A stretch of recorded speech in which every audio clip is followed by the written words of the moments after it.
Hello, everyone. Welcome to the Hypergamous Journey. My name is Denise. At this channel, we discuss dating advice for women who are 50 and older. And the women who view this channel and are subscribed to this channel want to get married. So that's what we want to do over here from a hypergamous lifestyle. Now, I have defined hypergamy for myself. I'm on this journey with you as someone marrying a man who is of an equal or higher socioeconomic level than myself. I repeat, equal or higher, not lower. That's hypergamy, but equal or higher. I've been accused by viewers and maybe subscribers, I'm thinking maybe viewers, who believe that I'm looking for a rich man. I feel like that's a transference or projection onto me and this channel about looking for a rich man. I've stated in multiple videos, I'm not willing to do the work to get a rich man. I don't even care about money that much to be with a rich man. 30 years ago, I'm about to be 62 in a month. So 30s. So maybe, 35 years ago when I was in my 20s or my early 30s, I fantasized about a rich man. I didn't know how to get there, but maybe I fantasized about him. But still, I didn't know about all the work that was required. And no shame to you if you want a rich man. Do you, girl? Do you, and I will do me. I'm looking for a man who's on my level or above. So that's hypergamy for you. You decide what's hypergamy. That's hypergamy for me. You decide what's hypergamy for you and create your plan to get there. Another viewer said that I wanted a rich man and she gave suggestions. I don't want a rich man. I want him to be on my level or above. Period. Not below me. Okay, I've overstated that point. The other thing is she talked about the age gap. And I am 25 to 65. I'm about to be 62. So 65 to 75 is a 10-year age difference for me. That works. If he's older than that and we're vibing on that level, that's fine. But he has to be on my level or above. As far as ethnicity, I don't care. As long as he cherishes me, as long as he feels like I am the best thing that ever happened to him and treats me accordingly. You decide for yourself what that is for you. I've never lived with a man except in my late 20s. I think I talked about this between 27 and 28 or maybe 29, between 27 and 29 one time. And that was for like 3 months. But I've never lived with a man. I don't believe in living together. If that's your jam, fine, no judgment here. But what I do say, at this particular age demographic, women and men don't want to remarry. They've been married once, twice, 3 times, whatever it is. They feel like they've lost financially, they've lost assets because of it. I understand. But for women, if you're going to live with a man and do wifely duties without the benefit of marriage, because marriage is a benefit in this country, marriage is a benefit, okay? Legally, marriage is a benefit. But if you don't want to do that, for the women, I say get a life insurance policy. So if you don't want to marry, but you're doing all of the duties of a wife, extend those duties into the financial realm.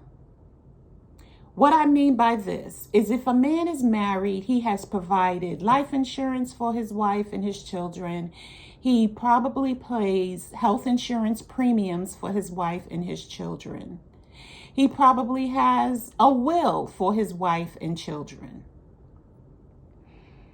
He has all these estate documents for his wife and children, so that if he gets sick, Legally, it's the wife who makes the decisions about his health care, the way he is resuscitated or put on life support or whatever the medical directive says. So if you want to live with a man and perform all the wifely duties like cooking, cleaning, intimate relations, going on trips, blah, blah, blah, having family gatherings, make sure you have all the documentation that's needed in case he dies, if he's hospitalized. Because rest assured, if you don't, the ex-wife, the mother of his children, will oust you, kick you out of the picture. I've said this video before. I've said these things before. So I'm going to put the link in the description. So make sure that you have all of the paperwork necessary to do the duties if you want to.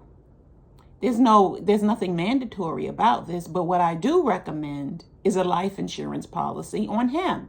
And if he wants to have one on you, then you know, what's good for the goose is good for the gander, as my mother used to say. You know, tit for tat, whatever. You get one on him, he gets one on you. If you want to be in control of the health care, get a health care directive. You're in charge of his medical decisions and not his children. But then you may find that he wants his children to be involved. So this is where you get to see really what he's thinking. Because if you don't have any documentation, anything legal in writing about health care, life insurance, you won't get life insurance benefits.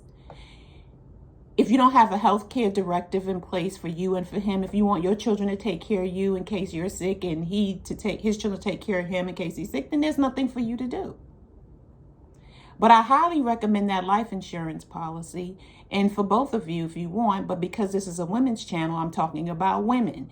Life insurance policy, get the life insurance policy, get the life insurance policy. And if he doesn't want to do it, because you can get the policy and you pay the premium.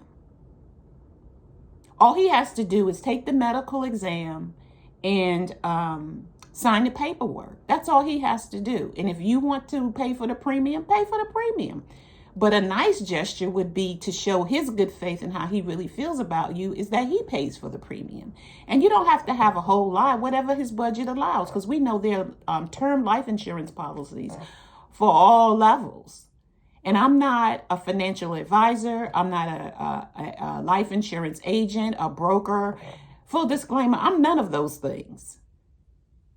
But I am smart, and I know that that will help cover you and give you some benefit when he transitions from this earth plane. And you can do the same for him. So yes, thank you for watching this video, and I will see you in the next one. If you like this video or any of my others, please like, share, subscribe to this channel, and share this video with other women who you think would benefit from this information. And I'm still working on my journal, Never Let Your Fear Decide Your Fate. And this has been helpful to me. Never let my fear decide my fate. When I am feeling fearful of going to the next level with this channel, on some financial decision that I've decided to do, on my a dating behavior that I've decided to implement, I go back to this, never let your fear decide your fate. This is an affirmation for me.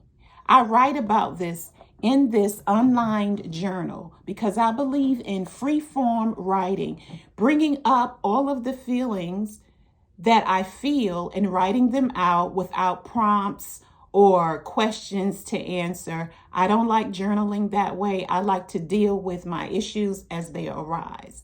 So never let your fear decide your fate. I tell myself, never let my fear decide my fate. Never let my fear decide my fate. Because when I let fear get in control, I'm out of control. I'm doing things that I wouldn't normally do. I'm saying things that I wouldn't normally say. I might result to eating and overeating, emotionally eating, which I shouldn't do. So when fear is in control, you know. You feel it in your stomach. At least I do. I feel my fear in my stomach. And I will just not be in the best place to make any decisions about anything, major ones or minor ones. So never let your fear decide your fate. And when it comes to dating and hypergamous dating, we can't let our fear decide our fate, ladies, because if we do, we'll be doing things that we normally would not be doing, and it will not make us feel good. And on this channel, we do things that make us feel good. I'll see you in the next video. Bye.